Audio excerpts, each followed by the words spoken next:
Hello, thank you for tuning into my channel. We're finishing up the back side of this polyester quilt, so if you want to see how we border the Esther side of my quilt, please stay tuned.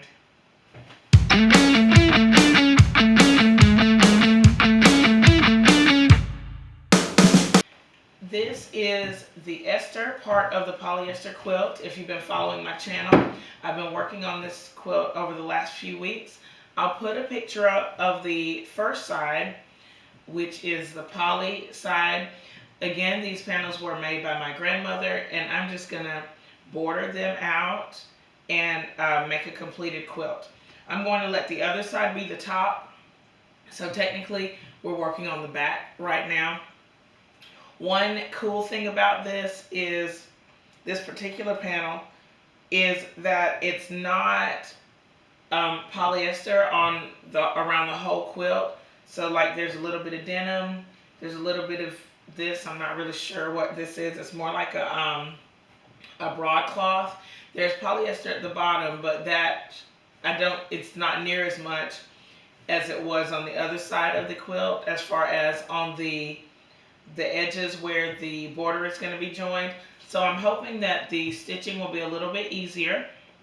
I tried for a rectangle on the other on the front of the quilt, but for the back I'm not going to be as worried about it. I just need to make sure that it's wide enough around so that I have the extra 4 to 6 inches for when I quilt it. So before I show you the fabric, let's take a look at the pattern so I can show you my plan to get started.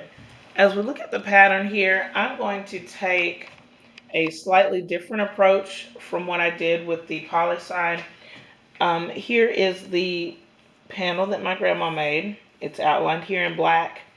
And then on the top and bottom, there are 2 little sections each to stitch on. And then on the sides, there are several sections. With the other side, let me flip it. With poly, I actually joined the sides first and then did the top and bottom. But for this one, I'm actually going to start with the top and bottom here and here, and then add the sides. I'm hoping that the top and bottom sections will give me a nice straight surface that I can stitch on the sides. Since my panel is not exactly rectangular, that's going to prove a challenge just like it did for the other side. But again, I'm just looking for an extra 4 to 6 inches all around the quilt so that as I add the batting and get ready to quilt it, that I have enough room to quilt before I cut off the edges. My other portion of concern is that I want to make sure that I preserve as much of this as I can. I'm hoping that with my borders that I won't have to cut any of Grandma's panel off after it's quilted. So right now I'm going to go cut my fabrics and then I'll lay them out before we start stitching. I've laid out all the pieces for the quilt so far. I have some concerns. You can see here down at the bottom right, there's a little gap there. So that's from where I cut the right side a little bit short. So I have to see how we're going to work that out. But the rest of it looks okay. It's just a matter of stitching it together and hoping that I don't lose too much.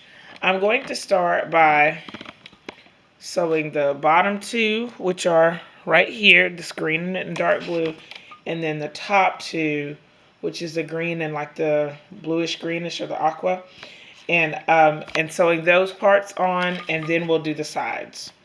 So let's do the top and bottom first, and I think I'll show you what that looks like before we go to the sides.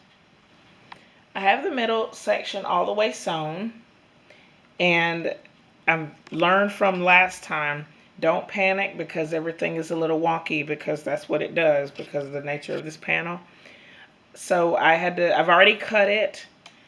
Actually on camera this doesn't look as bad as it looks in person, but the top end of Grandma's panel is bigger than the bottom end. Right now I've already started stitching the left side over here. You can see there's a little hole. That part is under the sewing machine serving as a leader ender. And so next I'm going to sew both sides sections and then sew this whole thing together, and we'll check the size of it. Here is the completed section of the quilt. I had to move the camera back because it wasn't quite big enough. It still isn't perfectly rectangular, and that's okay. What I'm gonna do is when I cut my batting, I'm just gonna cut it to this exact shape so that hopefully the other piece will just sit on top and have enough space around.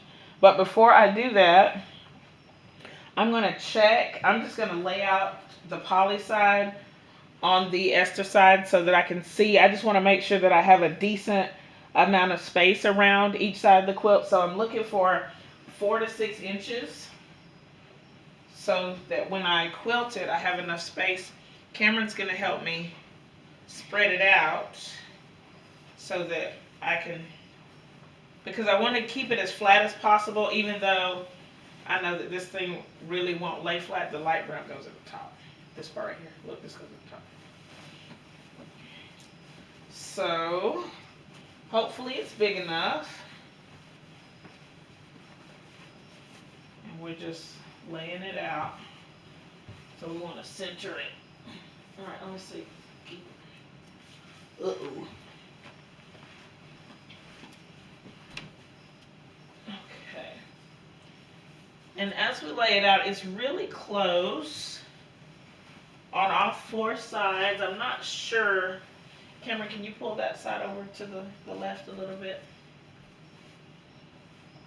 Like the middle. Pull the middle out.